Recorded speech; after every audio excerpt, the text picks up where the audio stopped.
Well, let's start here. How did you get involved with the project? The film was brought to me by a friend of mine and said, here, look at the script, and it's based on a book. I met the pastor who wrote the book, Pastor Chris, which was really exciting.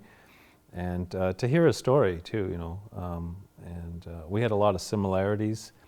And so I was really, taken by him. So that's what got me going.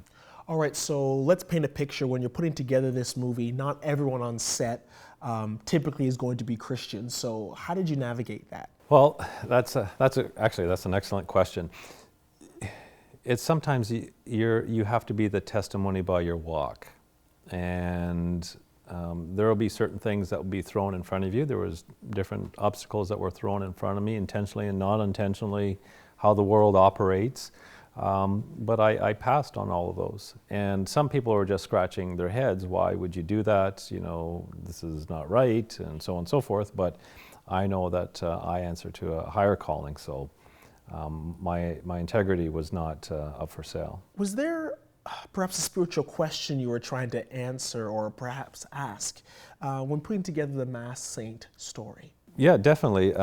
Forgiveness, second chances, how pride can stop you from achieving your goals, how you could be very insensitive to the people around you when it's all about self and me, sort of speak.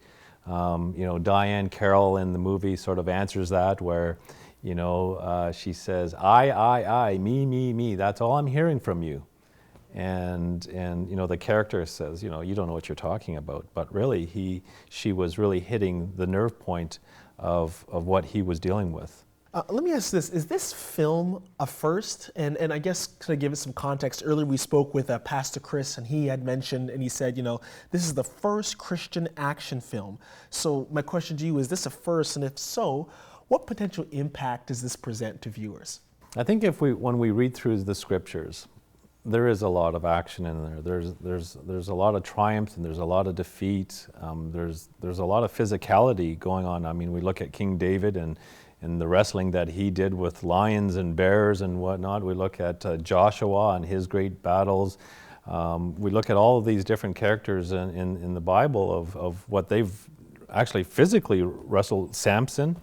Again, I mean, we've really seen a lot of things going on. Even looking at Peter when he takes out his sword, right? I mean, Peter was the apostle. He was a rough, burly, blue-collar worker that was not afraid for a good fight. So I think, and what we're doing here is really being true to the story, number one, who Pastor Chris was, who he is today, and the fact that, there is wrestling in it, it's true. I mean, he wrestled, Rocky Johnson, Dwayne Johnson's dad. I mean, he wrestled Roddy Piper.